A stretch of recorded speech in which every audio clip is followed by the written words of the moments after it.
परमात्मा भगवान शिव द्वारा स्थापित ब्रजघाट सेवा केंद्र मनुष्य को उसके जीवन का लक्ष्य बताता है कि हमारे जीवन का लक्ष्य क्या है। भगवान ने बताया है, नर ऐसे कर्म करे जो नारायण बन जाए और नारी ऐसी करनी करे जो लक्ष्मी बन जाए।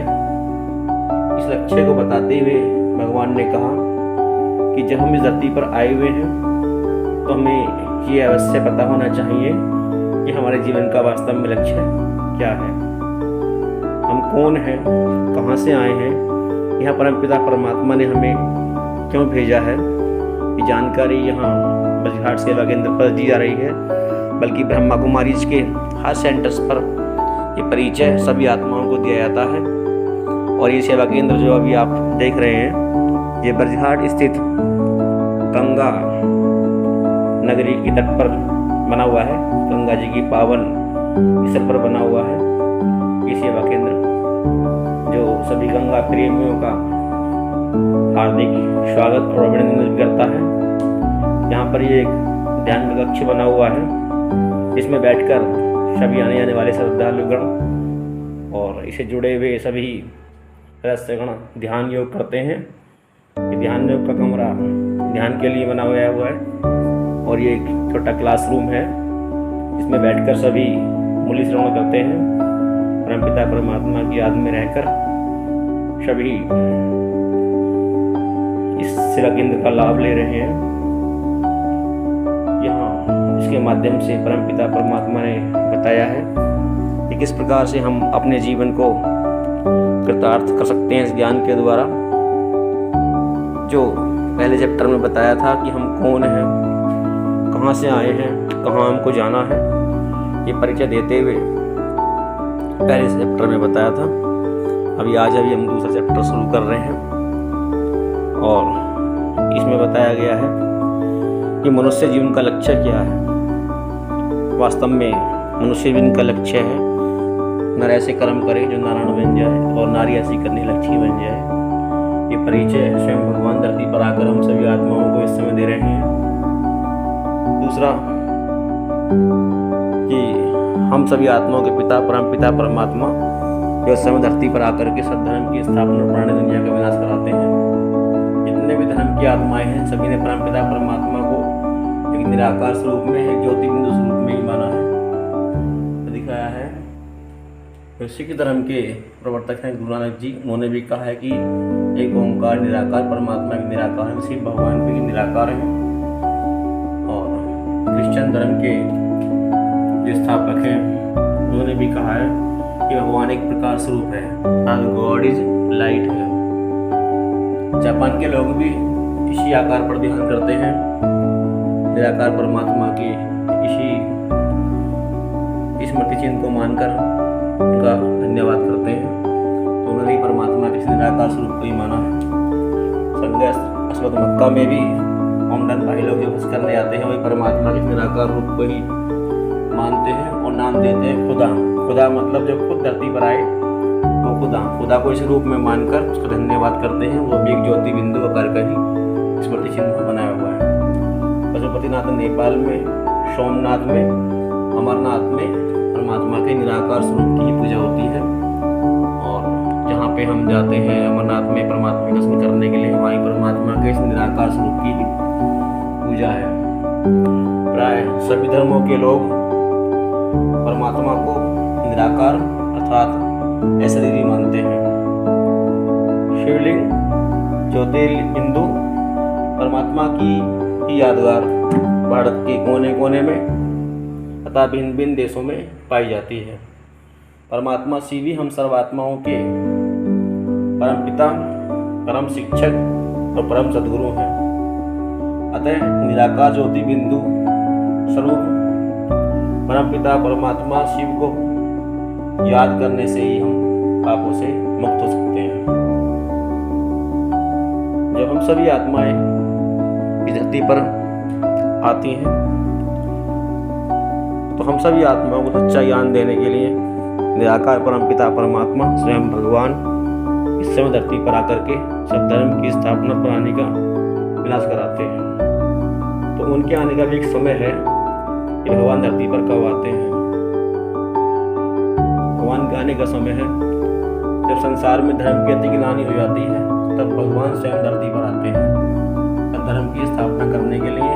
और परमात्मा के 3 काम हैं। प्रजापिता ब्रह्मा के द्वारा नई देव सृष्टि की स्थापना, और शंकर जी द्वारा विनाश, और विष्णु जी के द्वारा पालना का काम भगवान धरती पर आए करते हैं। उनके आने का समय है जब संसार में धर्म की अति गिलानी हो जाती है, तब भगवान स्वयं धरती पर अवतरण लेकर के 3 काम करते हैं। परमपिता परमात्मा और उनके दिव्य कर्तव्य, और 3 कर्तव्य हैं कि धरती पर आकर सबसे पहले प्रजापिता ब्रह्मा के तन में प्रवेश करके इस धर्म की स्थापना कराते हैं, तो ब्रह्मा जी के द्वारा स्थापना।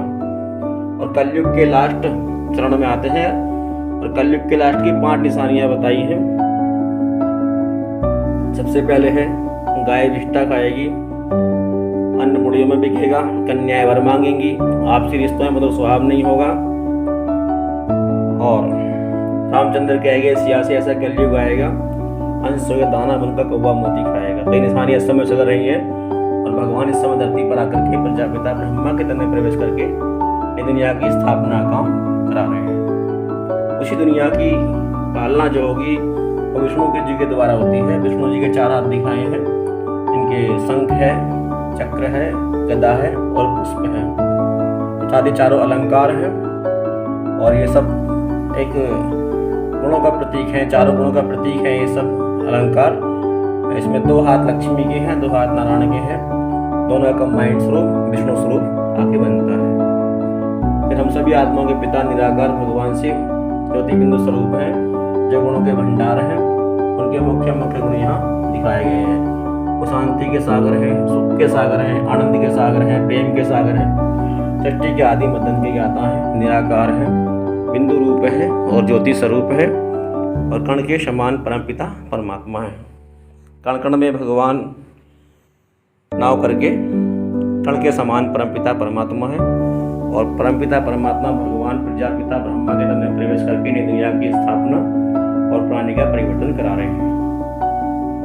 जब भगवान स्वयं धरती पर आते हैं तो बताते हैं कि सृष्टि की आदि जो होती है सतयुग से प्रारंभ होती है। सतयुग, त्रेता, द्वापर और कलयुग। कलयुग के अंत में निराकार परमात्मा धरती पर अवतरण लेते हैं और 3 काम कराते हैं। प्रजापिता ब्रह्मा के द्वारा नई देव सृष्टि की स्थापना और परिवर्तन का समय होता है। बड़े बड़े लड़ाई झगड़े, बाढ़, भूकंप और बम मिसाइल चलती हैं। इसी के द्वारा सृष्टि का परिवर्तन हो जाता है और नई दुनिया की तरफ हम बढ़ जाते हैं। रूहानी यात्रा के द्वारा पहुंचते हैं अपने घर परम धाम में, जहाँ पे हम सभी आत्मा के पिता परमात्मा रहते हैं। और जो परमात्मा से प्रीत बुद्धि होते हैं वो प्रीत बुद्धि भगवान से योग करते हुए अपने घर परम धाम जाते हैं, और वही आत्माएं फिर सतयुग में आकर प्रवेश करती हैं। उन्हीं आत्माओं का अवतरण इस सतयुग में होता है। सतयुग का प्रारंभ हो जाता है, नई दुनिया धरती पर आ जाती है और फिर से चक्र चलता है। सतयुग, त्रेता, द्वापर और कलयुग। कलयुग के अंत में भगवान परमात्मा इस समय धरती पर आकर के सद्धर्म की स्थापना कर रहे हैं और प्राणी का परिवर्तन चल रहा है। इस सृष्टि का चक्र है, इसमें सतयुग, त्रेता, द्वापर और कलयुग। तो सतयुग से सृष्टि का प्रारंभ होता है और सुई यहाँ से होते होते सतयुग, त्रेता, द्वापर और कलयुग। अभी कलयुग के भी बिल्कुल लास्ट में सुई यहाँ पे आगे संगम युग चल रहा है। संगम अर्थात आत्मा परमात्मा के मिलन का युग संगम युग कहलाता है, गुप्त युग कहलाता है। सतयुग और कलयुग का संगम। इस संगम में भगवान धरती पर आते हैं और ये सुइयाँ बिल्कुल लास्ट में यहाँ पे आ गई है। तो ये अभी कलयुग जाने वाला है, सतयुग धरती पर आने वाला है। तो ये सृष्टि का चक्र इसी प्रकार से घूमता रहता है, हर कल्प में ऐसे ही घूमता है। तो ऐसे है, कल पहले भी हम ऐसे ही आए थे, अब आए फिर ऐसे आते रहेंगे और सृष्टि का चक्र ऐसे ही घूमता रहता है। तो श्री परमात्मा ने भगवान ने हमें योग सिखाया है। कोई राजयोग का अभ्यास, इसके द्वारा हमें शक्तियों की प्राप्ति होती है। ये शक्तियाँ हैं विस्तार को संगीत करने की शक्ति, समेटने की शक्ति, सहन शक्ति, समाने की शक्ति, करने की शक्ति, निर्णय शक्ति, सामना करने की शक्ति और सहयोग की शक्ति। ये शक्तियाँ इस राजयोग के द्वारा हमें प्राप्त होती है, जिसके द्वारा हमें संसार में विजय प्राप्त करने का एक सुअवसर मिलता है। तो भगवान इस समय परमात्मा धरती पर आके हमें रहस्य बता रहे हैं। अभी आज का चैप्टर 3 पूर्ण हुआ और अगला चैप्टर फिर 6 ही बताएंगे। ये शुभ भावना शुभकामना के साथ ओम शांति, ओम शांति।